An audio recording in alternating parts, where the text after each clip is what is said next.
is up, everybody? We got a special guest, and no, it's not football talk this type of season. This is the wrestling debate, man. We got my guys. They call themselves Rams House TV.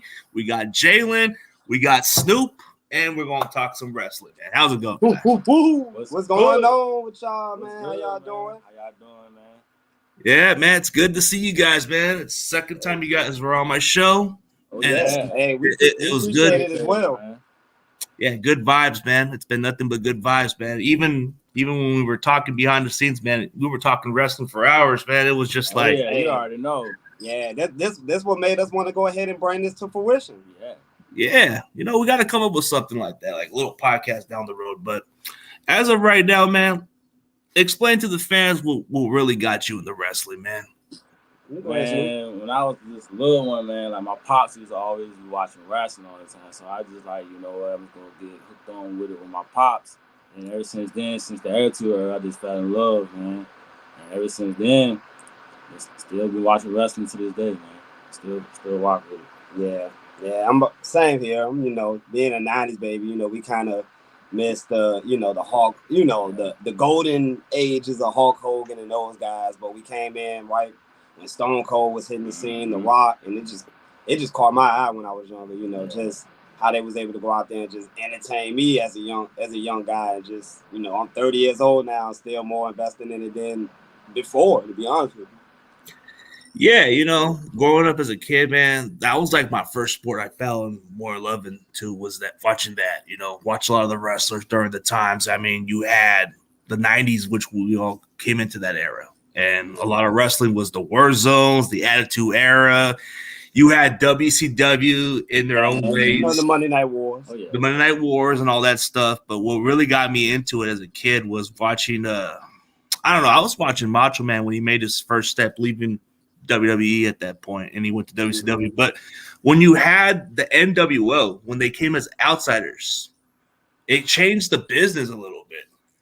It did. It showed you that, you know, even your biggest heroes can turn to the dark side. And, you know, Hulk Hogan turning over and turning heel and become, you know, NWO was born. And, you know, took it over factions, you know, having, you know, they just been taken off, you know, ever since the NWO. 4 Horsemen, you know, just the glory days of wrestling, you know, where just you get some of your best matches, you know, with some of the best teams. Oh, yeah. Hey, how's it going, Crazy Juice? Oh, ECW, that was like a hardcore type of wrestling. ECW. I mean, it was like something like different at the time, but when you watched ECW, there was just a lot of violence into it. Like, you know, in today's like you have other independent wrestling that does something like that. Then you have Puerto Rico who goes a little bit over the line too. But ECW was like a different type of level. Yeah, it definitely was. It definitely had its moments. Like you can't think about wrestling and not, you know, put ECW into that mix as well. Like they had some of the craziest matches probably in the history of the sport. I mean, it was a lot of violence, but everybody, like, they had their own small crowd, but everybody loved it, man. They just loved the business. But a lot of the matches were crazy. Then you had a lot of the incidents, like, Mass Transit. Then you had the one with, so that was with New Jack, man. New Jack was at a different level. New Jack was a killer. He was a real killer in the ring. Was a real killer. He was a killer. That man threw another guy off of a scaffold. Like, this man is ridiculous. Like, he wanted to kill them too. And he wanted to kill him. Yeah, definitely. Like he put that on record. Because of what happened that one time in the match where he actually like messed up his skull, and that's what really got him to like wanting to get paid back on that. But I mean, throughout the early years, you know, wrestling was just very violent and very different then. But when we grew up as fans, you know, when we were watching when it was like the Attitude Era, you know what really caught my attention when I was watching it that really kind of struck me was I never understood what happened with Owen Hart until I found out about it like years later. You know, and that's why he died, because of what happened into the ring thing. Because I guess he was supposedly in the ring, but to this day, this is why he doesn't get inducted, because his wife sues the company and all that stuff. And I get it because of what happened. They didn't. Yeah. But was it kind of shocking when you found out about how he died? I mean, yes, you know, like you said, over the years, you know, you never really heard the true story about it. Me, even as a wrestling fan at the time, didn't even know like exactly how he died. But then once I read into it and I saw how he died and just, you know, like what's going on even to this day, like you said, you know, the fact that, you know, possibly, you know, someone's getting sued, you know, it's just, like I said, it's crazy. It's crazy to think that he went out that way, you know, as legendary as he was. Like, we talking about Owen Hart, you know. So it was, you know, it was a sad time, you know, it really was, you know, and it was definitely you know, a hole that, you know, that wrestling could really fill at the time, you know, because he was just so good. Yeah. I mean, it caught me by surprise how that happened. And I'm like, wow, he died in the ring, and that's why they don't have that pay-per-view, the Over the Limit, I think. I think it was, what is it, the Over the Or no, it wasn't Over the Limit. It was something else. I forget what it was called, but they don't have it on DVD no more. Like Fully Loaded, I believe. Fully Loaded? Yeah, because you can't get that DVD because that's where he died. Yeah, I mean, I can only imagine how the wrestlers felt like actually having to go through the card, like, you know, just having to go through the event still, even after someone dying.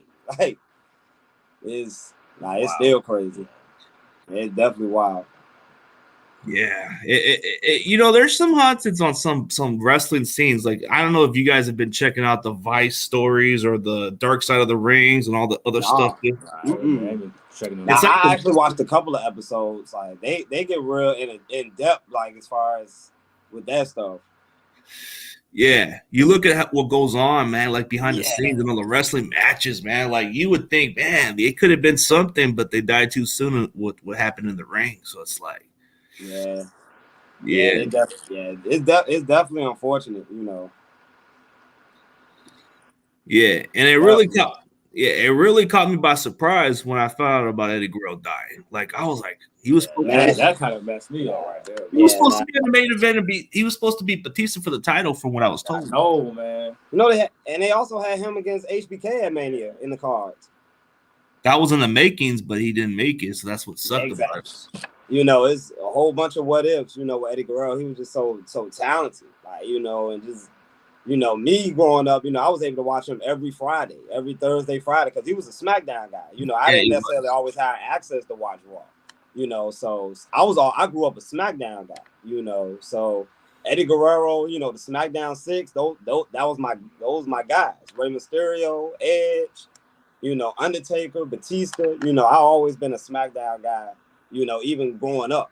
You know, because that was what I always watched. You know, I catch, you know, things here and there on Raw. You know, but everything bleed over to SmackDown. And I just get the. You know, I just get to enjoy, you know, Eddie Guerrero, Chris Benoit, you know, as sad as that whole situation is, you know, but, you know, they was my guys, you know, back in the day. That's what I grew up on. Yeah, you know, that's something we all grew up watching, man. This guy was like a bigger obstacle, man. He went through a lot, like for his career. Like, he was going through some drug addiction, a lot of depression, a lot of stuff behind the scenes we didn't know about, and that's what really affected him. But I think he overdosed himself, from what I was looking at. Yes, SmackDown at the time was very popular. Raw, I watched Raw because that's what we had on the station. But I always heard about what goes on SmackDown, so it was always interesting. But on Raw, you know, I always enjoy how they had the faction of Evolution and all that stuff, but then how they had the behind the scenes stuff, man, they were just cracking me up with the jokes, man.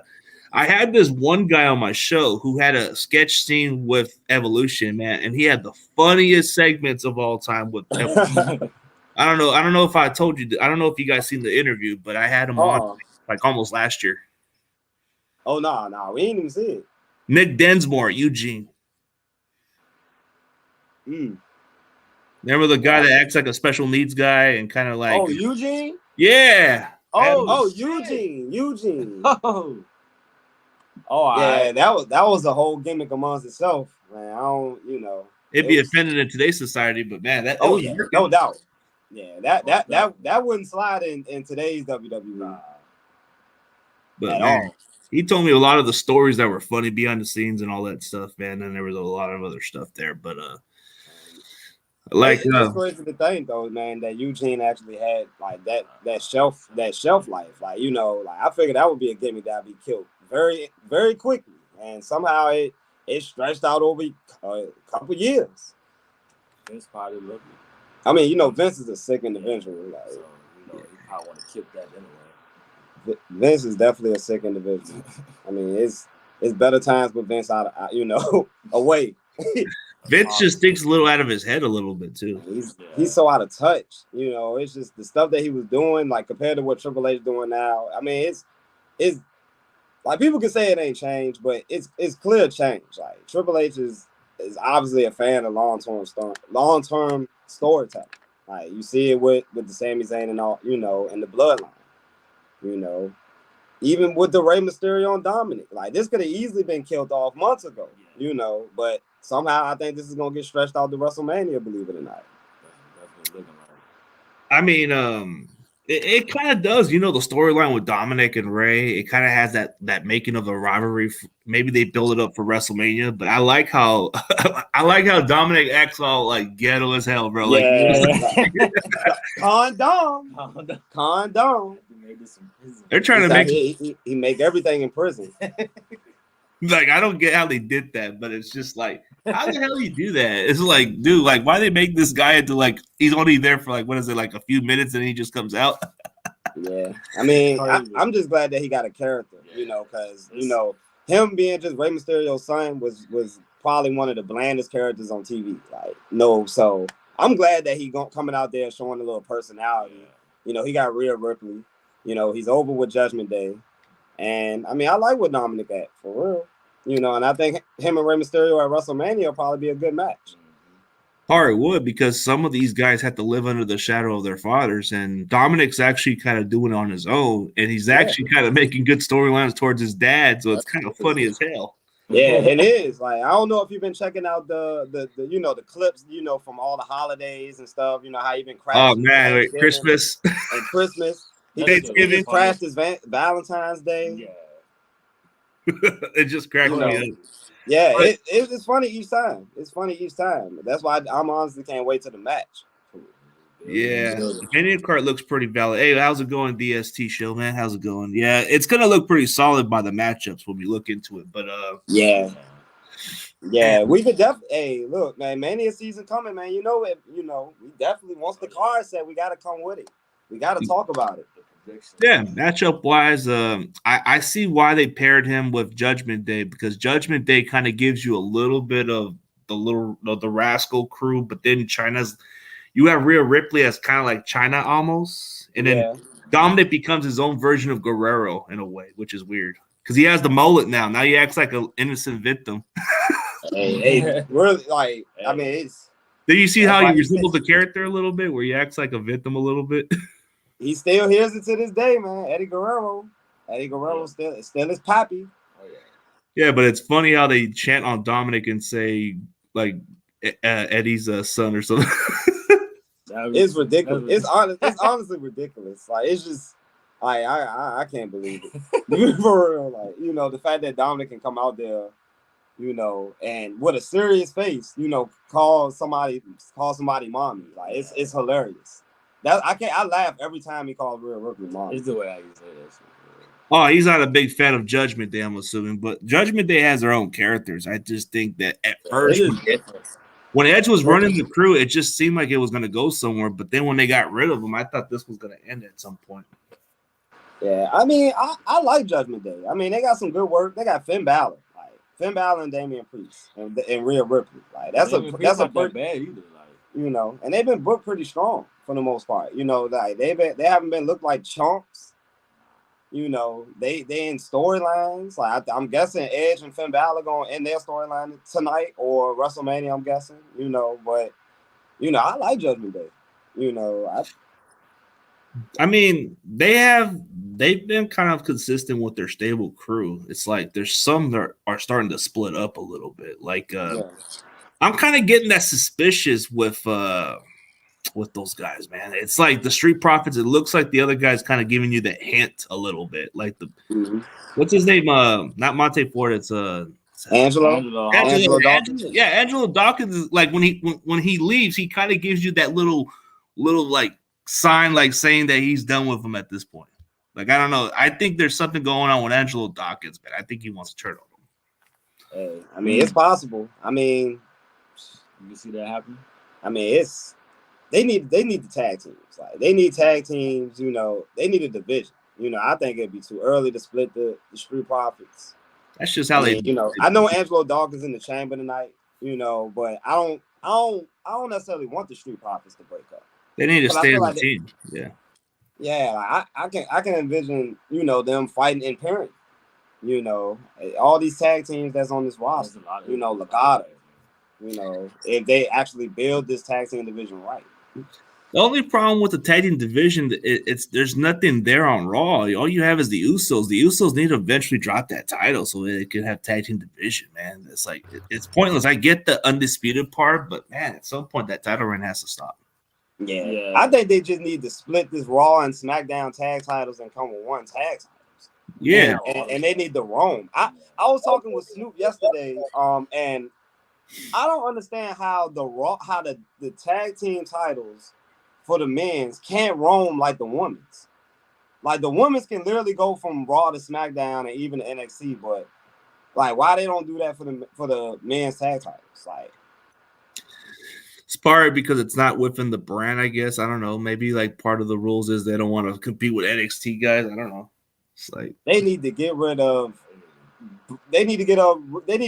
both of the tag titles and they need to merge them. They need to be able to merge between Raw and SmackDown. Like you got plenty of teams. You got teams on Raw and SmackDown that you can have feuds with. I mean, assuming that the Usos lose the titles anytime soon, which I'm guessing they're gonna lose them at WrestleMania. But you know. Who's going to be after that? Who's going to be that team that, you know, we know Kevin Owens, and I guess Kevin Owens, Sami Zayn is going to get those belts. That's what I'm assuming. That's the storyline we've been hearing about because maybe the split between them not talking, but now they're kind of like at a point where maybe Sami Zayn is already like kind of winning them over. Maybe there's a possibility. Even though the way the match is going, yeah, it may seem like a thing for Sami Zayn to overcome the odds, but I don't think he ain't gonna win it, man. It'd be kind of shocking if he does. Yeah, real shocking. Real shocking. If they split the belt, at least split it to a different brand, at least. Look, Cody's the guy. I feel like that was the plan from day one. I think when Cody came back and his story was pretty much set the moment he came out the Monday after WrestleMania. I'm coming for the title. You know, I'm doing it for my family. I'm doing it for my family's legacy. I'm doing it for Dusty. That's the story. That's the story that should have been told throughout this whole time. This, you know, Sammy main event in WrestleMania was never in the cards. And I think that's why people, you know, are so anxious as far as what's going to happen tonight. Because I don't see Triple H pulling the trigger on Sami Zayn tonight. I just don't. I see him just staying the course, giving us Roman and Cody, no matter how much people like it or hate it. You know, it was the plan. You know, and Sami Zayn, his story is with Jey Uso. Yeah, and this can be a good question to answer. I mean, is it possible this can be the end for the bloodline? It's already at that point, but maybe down WrestleMania, that's where you might see them split. It's possible. I still think the bloodline personally got a little more tread to them. I still think it's some stories that they can tell. Like, I mean, it's rumors The Rock might be coming back next year. If they can somehow hold out this bloodline storyline until, you know, WrestleMania 40, you know, it's possible. Like I was telling Snoop one time about, you know, Solo Sikoa and the fact that Roman seemed pretty like real close to Solo, you know, because Solo was sent up by the elders, like by the elders in the bloodline. Like I'm thinking that it could be a swerve when it's all said and done. He could have been sent by The Rock. That could have been the elder that he was sent by. And that could set up The Rock versus Roman next year at WrestleMania. But it's kind of been uncertain for him. I think he's already been listed as retired, but I think there's one match in him, maybe. I think it's one more match in The Rock. I think if it's one more match, it's got to be with Roman Reigns. I don't feel like there's nobody else on the roster that should be getting a match with The Rock at this point in his career. Is Roman Reigns or bust? Yeah, no ifs and buts about it. It would no probably ifs and buts. Like we need to find out exactly who is the head of the table. Like the head of the table. Yeah, it's either because The Rock's been killing it for years, but Roman's still making his name. He's still. I mean, we all know The Rock, man. He's the man of a million catchphrases, man. You know, The Rock is the people's champ. You know, and Roman ain't beat The Rock yet. He gotta solidify himself at that table. Yep, to beat the man, you got to beat the man. You got to beat him. Exactly. You know, I mean, Roman's kind of improved a lot of his mic skills. Before he wasn't good on the mic. Yeah, you ain't lying. You ain't lying. Like it used to be a point where I couldn't even listen to a Roman Reigns promo. I don't know halftime what you be saying at that time. Like, it's just every week come out talking. He's the big dog. He gonna do this. He gonna do that. It's you know, like look, man, it's not cutting it, Roman. It's not cutting it. Yeah, you know, a lot of these matches kind of have some good storylines, but I think this is built for Cody Rhodes to at least dethrone Roman. I don't think the plan with Sami. I think part of Sami Zayn was he earned the right to have a main event match in the Chamber, and maybe that kind of gives him the push he deserves. Look, and there's nothing wrong with that. There's really nothing wrong with that. We're giving Sami Zayn a payoff for this 10-month, storyline between him and the Bloodline at a pay-per-view in his hometown. I don't see why, people are so butthurt about the fact that he's not going to main event in WrestleMania. Like, but they knew that this man is literally getting a Universal title shot in his hometown against Roman Reigns, the biggest star in the company right now. I mean, I don't think Sami Zayn's going to complain about that. He ain't that type of guy. I think the fact he's got a title shot in this situation, I think it's pretty much legitimate. This is a push he's already getting right now. Yep. And I mean, we got to thank Triple H about that, because who was to say we would even be at this point now, without Triple H and Creative? So I feel like we got to give him some kudos, and especially the whole Bloodline and Sami Zayn, like this whole entire story. Oh, and Kevin Owens as well. Like, this whole storyline, just been fired. Yeah, it's possible, but hey, Cody wins this would be good for the storyline, because then he would submit his family legacy, which a lot of the families have made the names. But speaking of another family legacy, you have Bray Wyatt's like family categories, because they've been well established too. But the storyline, what's going on, bro? I don't get this Fiend character. I don't get what the purpose of having different name characters. I'm assuming that Bo Dallas is under the name of Uncle Howdy, man. I'm assuming. Yeah, it seems. I think pretty much the fans pretty much know that's Bo Dallas as Uncle Howdy at this point. Because you can very see a close up from last night that you can tell it's Bo Dallas. If you know Bray Wyatt, Bo Dallas from NXT, you know, it's possible. Look, WWE known for their little swerves here and there, man, but I'm almost certain that that's Bo Dallas, Uncle Howdy. Yeah, Uncle Howdy just seems like a make-believe character, maybe to elevate Bo Dallas's character, because he's been buried down for quite some time. He hasn't got a push for quite some time. Yeah, but I'm not exactly sure where the storyline is going. I mean, after last night, after SmackDown last night, I'm really not sure how where it's going. Because he called out Bobby Lashley and Brock Lesnar last night, Bray Wyatt. So I'm curious on where this is going. Is it Bray and Brock at WrestleMania? Bray and Bobby? Which one makes more sense though? Yeah, which one makes more sense in the match? But I really do think that they might want to see him and Lesnar face each other. So I think that would make sense. I don't know, maybe Bobby Lashley, because Bobby Lashley is still good at this point. I mean, seeing the match between Lashley and Lesnar, it's kind of been a match that everybody's been wanting to see also, but it's only been 2 different occasions they faced each other. Right. And then, I felt like, man, that their third match was going to always be their best match, because I just felt like it was going to always be a trilogy of matches. But, I mean, I thought it was going to stretch out to WrestleMania, but they're going to have it tonight. And, I guess we'll find out, who Bray Wyatt is going to be facing, like I said, WrestleMania, because he clearly called him out last night, along with Uncle Howdy in the ring. Yeah. I mean, is it a tag team match? Is we getting Brock and Bobby against Uncle Howdy and Bray? Who knows? Yeah. I don't know. I mean, it would be interesting for sure. I don't think Brock Lesnar fought a tag team match since coming back, so I'm curious. I don't think Lesnar cares for the titles no more. He's already proven himself. Like he just wants the main event matches. He's going with the flow now, and it's a good thing. It's a good thing. Like we done went through our Lesnar reign of terror, multiple times.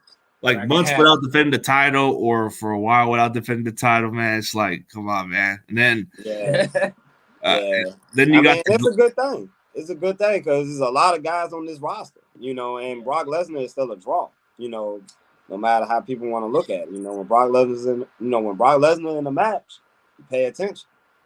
You want to see what happens. Yeah, Lesnar gives you some good fights, no doubt. Yeah. Oh, yeah. But yeah, I'll put money on Brock if Bobby was champ again. Oh yeah, if it was the title on the line, I think Lesnar would. Brock. Yeah. They got this young kid from AEW who was on the WWE's NXT. His name is Parker Burrell, bro. He looks like a Lesnar. Yeah, supposedly he was supposed to be the next Brock. That was said. I'm not exactly sure. Last time I saw him, he was with Swerve Scott. Yeah, and they had a match. They had like a little. I think he was involved in the match, and he was like in a fight with Keith Lee on the like when he was gonna defend his buddy. Yeah, Brock Lesnar, Bobby Lashley. I'm not sure who is gonna face Bray Wyatt.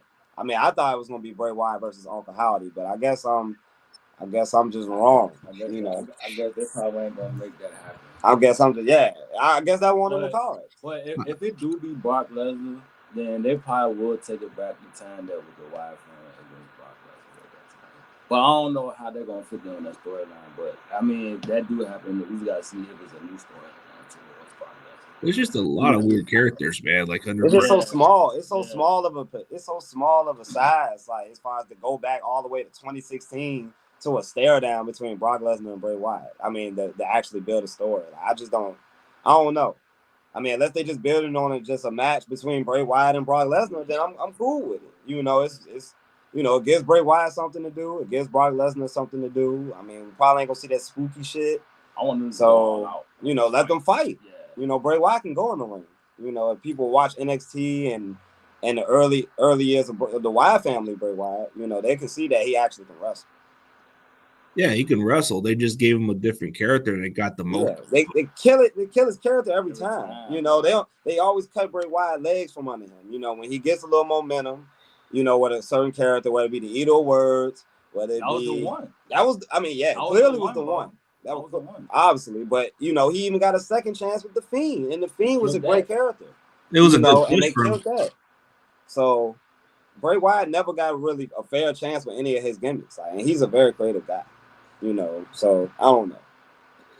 I know a lot of people. They pulled the plug on him, but it was stupid. They could have let him have a title run, but it's like most of his title runs didn't last too long. It's like, man, it's like the way how he had a good title run with his original character, Eater of the World, and then you had the Fame, and then it kind of seemed like a good run. And then when he went to that what is it, the freaking Rogers Neighborhood Playhouse or whatever, the Pee Wee's Playhouse. I've never understood that. House break. No, they messed it up when he lost to Goldberg. Yeah, when he lost to Goldberg, that solidified the end to the Fiend. So that killed the character right there. Yeah. Yeah, it was the death of the Fiend right there. And even Bray Wyatt probably knows that. So as far as how many different characters he can go through, I'm not sure. As far as how many stories he can tell within these characters, I'm not sure. But I'm just, glad that he's actually back because Bray Wyatt's good. He shouldn't be out there not working for no promotion. Man, he's got the talent. His character, it's worked well. The way he plays the role, he plays it really well. It's just they just don't let him get a long title run. Nope. And that's that. You got to blame WWE on that, man, because even with the first title reign, all he was a transitional champion. He just gave it up to Randy Orton a month later. Just to continue their storyline and everything with him infiltrating the Wyatt family. So it never was meant for him to be a long-term champion. I never understood why, but WWE always dropped the ball with Bray Wyatt, so I'm not surprised. But they've been too high on Roman Reigns for quite some time, man. They got to eventually drop it with him at some point. Yeah. I mean, I'm cool with Roman Reigns having this long reign because it solidifies that he's the champion that everybody, it's rare that we can get a champion that holds the belt for almost 3 years. Most times they hold titles for months and then they just pass it to the next person without, no significance of the title. Roman Reigns, whoever beat Roman Reigns is a made man. It's going to be, whether it be Cody or whoever, most likely it's going to be Cody, but they're going to be a made man. This man has not been paying since before the pandemic, so that just tells you how long this man has been in God mode. I think he was just meant to be a heel in that get-go. Yep. They tried him as a face and it just didn't work. Yep. I couldn't agree with you more. Booing this man the whole time he was a face. You feel me? Like, how you get booed as a face constantly? You got to be a heel. As soon as you go on the mic, boo, you can't get a word out, bro. Like, they want you to be a heel. Like, just turn heel. Like, the only guy that I seen that persevered through all that was John Cena. Like, he remained a face for his whole career. Eventually, they cheered out every stadium and arena in the world. So, define your best heel. Like, which one would you prefer? Like, you said he's a better heel than a face. I always looked at Edge as a way better heel than face. Just because, this Edge now, he can be a face because he's older. He can't go back to the rated R superstar Edge. But as far as just heel work, man, he was one of the best heels that I've seen in a long time. At that time, he was doing some sleazeball shit. Yeah, he was offline a little bit. Yeah, he was. And he was flying off the top with sex celebrations here and there, cashing in on people. He was just the ultimate heel. Like, Edge was my guy. If you go with the collectively, you go with Edge, but him and Christian, man, him together as heels, man, they were just killing it. Yeah. Heel Christian is underrated, though. He stepped the line. Even now in AEW. He's part of their best heel right now because the way he puts the mic and all that stuff, dude. But I think when you look at the difference between who could adjust from a face to a heel, Randy Orton could be a face and a heel at any time. He was another guy I was going to discuss too, because 09 Randy Orton is the craziest dude I've seen on a television ever. Like, he was wilding, like, with the bald head. When he was the Viper? The Viper? No, the Legend Killer. Oh, he brought back the Legend Killer again. Yeah. When he was punting the McMahons every week. That man was a savage. Yeah, he wanted to make a name for himself. When he first started into the scene, he was working with Evolution, but then eventually in 2009, that's where he got most of his title runs. I think it all started with the Viper gimmick a little bit. Viper, yeah. Because he was getting close. Because when he does this, he kind of gets close to the opponent, kind of like that. But Randy Orton is a guy that I can, that can definitely transition from a face to a heel. The one guy who can stay as a heel and doesn't need to go into a face is JBL, man. That guy gives you a lot of hate. Yeah. Who hates because the gimmick itself is not a gimmick that I would just necessarily cheer for. He's just an arrogant guy that's just talking about his money. So I feel like it's a perfect heel gimmick, if you ask me. It's like, you can't. He gonna obviously get heat, and the stuff that JBL used to say back in his time was crazy. When he was just becoming champion, him and Eddie Guerrero feud, he was pushing the lines on some things. People don't get credit to JBL, honestly. Well, JBL gave Guerrero credit for those ideas too, so that's why he stuck. Yeah. When he was inducted in the Hall of Fame, he even said that it wouldn't have happened with this character if it wasn't for Guerrero. Eddie Guerrero, he just knew the business, man. He knew. He just had it, man. It's just, damn, man. I didn't even think about that shit, man. No, because Guerrero was the one that gave him the ideas for the heat. Like when he did the heat with his mom in that incident, the heart attack. Yeah, the heart attack part, that's what built a lot of heat for him, and that's when everybody hated him, and then he had to get escorted out, and there was going to be a lot of people jumping him. Yeah, and people got to think JBL actually won the feud, so it's like he gave his man mom a heart attack and still won the feud. Like this man was the most hated man on SmackDown. So, and even to this day, if you brought him in as a mic talker, bro, this guy's gold. Yeah. Like wah. Hey, I mean him and Corbin, man. I guess they can last. They split it, but I thought it just didn't make sense, man. Maybe they need to go back as a lone wolf gimmick at least. Yeah, you can't come out here and persuade me that I'm watching Baron Corbin, the wrestling god. No, I'm not. That's not believable. Like, I'm sorry. Maybe Kane can influence him. How a wrestling god always losing? Yeah, how you wrestling god but you lose every week at every pay-per-view? He's been losing because in the beginning he was winning matches, but now it started falling apart. So it's like I don't know what the hell. When exactly did it fall off the yeah. Baron Corbin hasn't been relevant in years. Yeah, and JBL even said, I tried to polish turd, but it just never turned out good. Look, I mean, hey, perfect saying. It's just like no matter what you can do, I mean, it's still gonna be that piece of shit. Yeah. Like, no matter how much you try to shine it up, clean it up, spray it with perfume. But Corbin gives you more of that corporate version of Kane, like he's a discount version of Kane. Not corporate Kane. That's tough. Constable Corbin, like man, that man had so many gimmicks, man. I swear, man, they did. They don't know what they did my man Corbin so dirty. Broke Corbin, happy. Use him as a biker gang at least. Man, I don't know, like where does Corbin fit at this point? Last year around this time he was feuding with Drew McIntyre. Like this year, I don't know what he's doing. They don't have nothing for him in place. They were. You know that Dexter Lumis guy is like a weird character, man. I seen him been built from TNA also. They used him exactly the same character, like he's a stalker. I like Dexter Lumis. Yeah, he's got a good character. I'll admit that part, man. He gets all close and everybody freaks out. Yeah. Like he's like that one person that you thought he doesn't know where you live at, but he finds where you're at and he comes right near to your door. Right there. Yeah, he do give me them serial killer vibes though. Like, but I do like the character though, because it's different from everything else on the show. Kind of a little bit of the boogeyman gimmick almost. Yeah, it does though. It gives you that I wouldn't necessarily, like you said, Undertaker, boogeyman, just very scary vibes. Like, Hey, what do you think of Bully Ray's character, man? I think he's one of the most craziest characters. I think that's what made it so work in TNA because Bully Ray. Well, around that time we didn't watch a whole lot of TNA, but I did hear about Bully Ray though when he went single, and Impact, and man, I heard he pretty much resurrected I wouldn't even say resurrected his career, but he took it to the next level. Like, dude, like he went from being a tag team specialist into being a prick.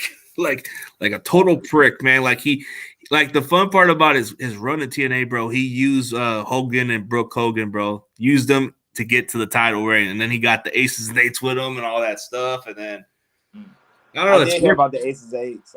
I did hear about that. Is that the faction that he had on the biker gang faction? Yeah, biker gangs and all that stuff. That was like kind of like a like a motorcycle gang type character. It had some good potential run, but it didn't last too long. Oh, okay. Well, TNA, they had so many different angles over time. Is TNA for you, like I mean, TNA. You get a couple of TNA wrestlers from the promotion. Like AJ Styles has been around the company for a while, man. So he's been.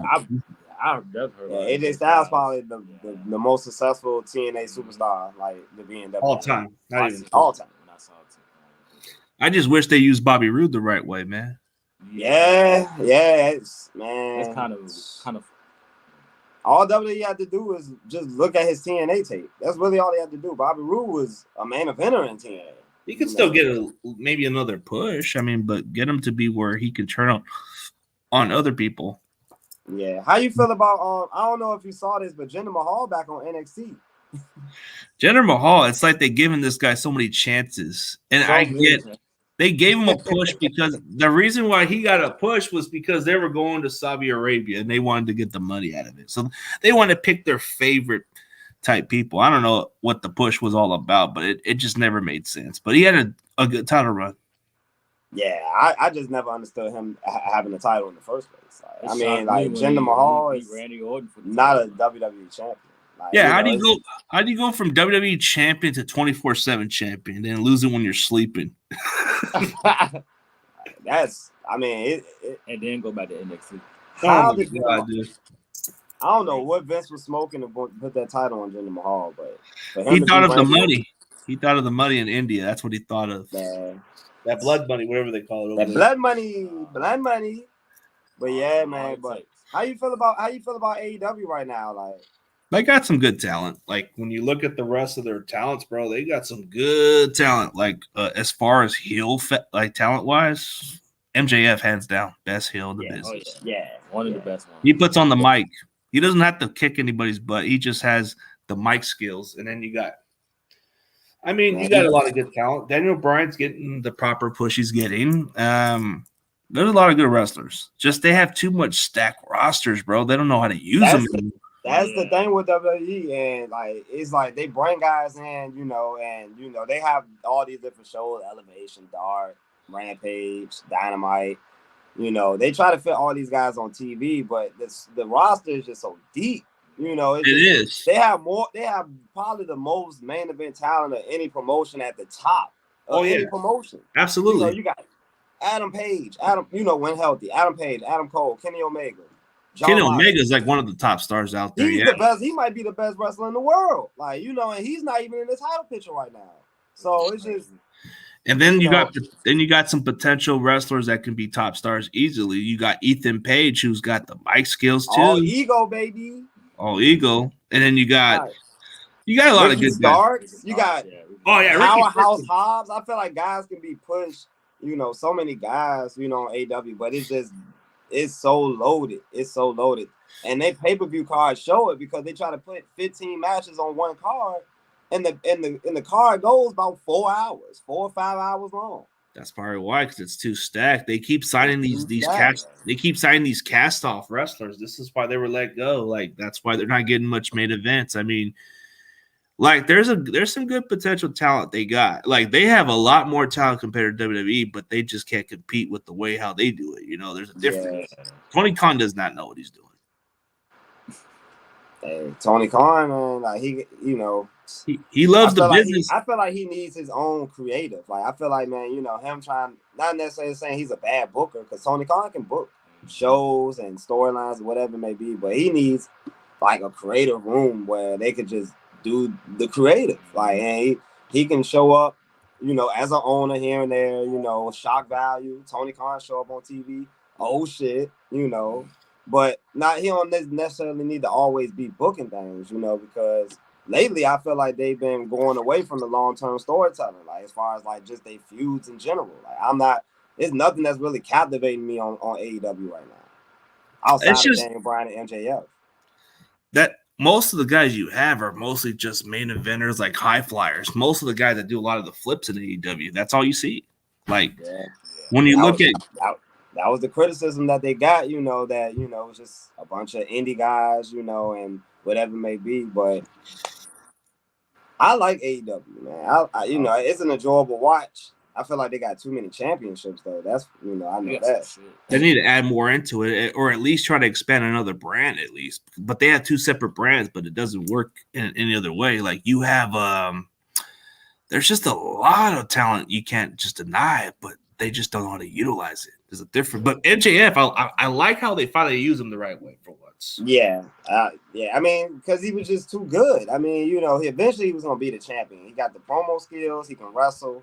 I mean, he's a heat magnet. I mean, he's going to go out there and pretty much get heat from every crowd that he's pretty much in, And so, I mean, he had to be champion because, whoever beats MJF, similar to how Roman is, I think MJF is going to hold the title for the rest of the year. I don't see nobody beating MJF. I think that builds stupid. Yeah, I think that builds him up for until his contract runs out, and then I think he'll drop it. What is 2024? The year MJF? That's what he coined it as. Yeah, I mean, there's some good storylines with AEW. You get a lot of the tag team division storylines. You get a lot of the personal feuds with other wrestlers without the titles, and you get more of the you get more of the guys you didn't even see coming. Like you have a lot of different factions from other teams that have a personal feud, but they come in different ways. But you see where Jericho builds his own stable. He goes from another stable to another. Yeah. Hey, Yeah, so maybe Ocho. What can we, man? Chris Jericho, man, he one of the goats, man. You know, he another guy that just gets it, man. You know, and I mean him and Ricky Starks, man. You know, I feel like their feud been pretty entertaining for the most part. You know, and I feel like a lot of these guys on AEW need to go to Ring of Honor. Like they got the Ring of Honor deal now. I feel like if you just split rosters, you have AEW and Ring of Honor. Well, Ring of Honor, if they can bring back the way they had it, yeah. Then you have Mark Briscoe, who's becoming his own. So it's like, yes. You know, AEW just signed him. Oh yeah. Yeah, they did. And plus, they officially made him elite. I mean, he's good, talented, but it's just the reason why they have never got a chance to go to other WWE promotion was because of what happened with their controversial. But I think as far as like talent wise, they were always like one of the most underrated tag teams in any other company. Like if you wanted to build your own tag team, you can build from those guys. Oh yeah, definitely. They were old school throwbacks, kind of.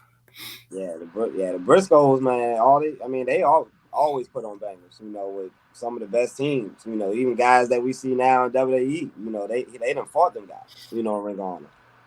Yeah, Ring of Honor. If they can bring back the way it used to be, then I think that's a good start. Like Tony Khan buying the company is what they need to do, but they need to get all the talented from over there. Yeah. I mean, it's a work in progress. I mean, you know, with the Ring of Honor deal and, you know, as far as their TV deal and how they going to go forward with it. Because, I mean, they got plenty of guys. I feel like, man, if you ask me, if I'm starting Ring of Honor, my first champion, you know, to go ahead and carry the company is Samoa Joe. You know, firsthand. I'm putting the belt on Samoa Joe, the Ring of Honor World Heavyweight Championship. I'm not sure if he got it already, but I think he got the TV title. Okay, he got the TV. Reach for the sky. It's Cowboys. Who does that? Reach for the sky. Man. Reach for the sky, baby. Yeah, man. But I want to definitely go check out the matches. Maybe we'll do a little review maybe by this coming week or something. If you guys. Hey. Oh yeah. Well, hey, we down with that.